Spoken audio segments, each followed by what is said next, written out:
Le coût du service public de gestion des déchets. Les coûts évoluent en fonction des exigences de la gestion des déchets. Ainsi, jusqu'en 2010, sous l'effet conjugué notamment de la mise aux normes des installations de traitement des déchetteries, des véhicules de collecte et de l'augmentation de la production de déchets, la dépense courante de gestion des déchets municipaux a connu un taux de croissance annuel moyen de 6%.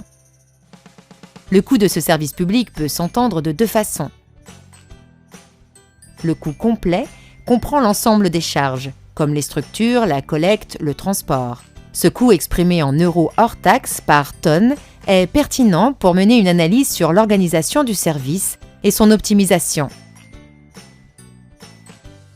Le coût aidé comprend l'ensemble des charges, structures, collecte, transport, moins les produits industriels comme la vente de matériaux et d'énergie, moins les soutiens des éco-organismes et les aides publiques.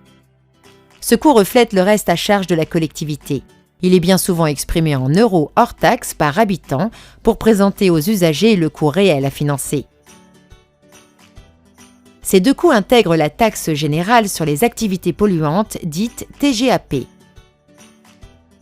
Le service public de gestion des déchets représente un coût aidé moyen pour les collectivités de 93 € hors taxe par habitant et par an, avec de fortes disparités de coûts entre les collectivités pouvant correspondre à des niveaux de services très différents.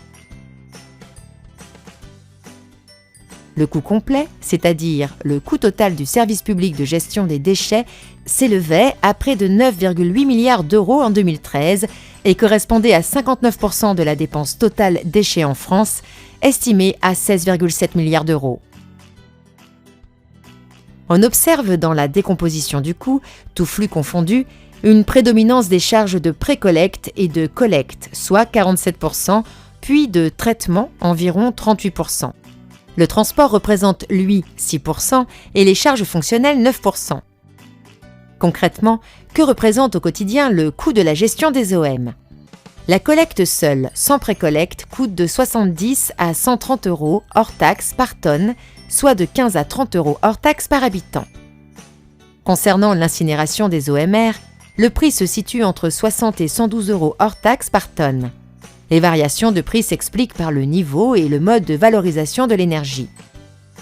Par exemple, la cogénération, qui est la production de chaleur et d'électricité, est économiquement plus favorable que la production d'électricité ou de chaleur seule.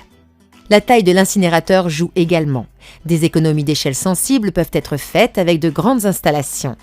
Enfin, les recettes de revente de l'énergie et des métaux issus de mâche-fer peuvent diminuer le prix facturé à la collectivité. Un dernier élément important concernant la gestion des OMR est la fraction stockée. Selon la dernière enquête de l'ADEME, les prix du stockage des déchets non dangereux s'établissent en moyenne à 79 € hors taxe par tonne entrante, tous déchets confondus, OMR, encombrants, déchets de déchetterie. La connaissance fine des coûts constitue un préalable nécessaire en vue de les maîtriser et d'ajuster le financement.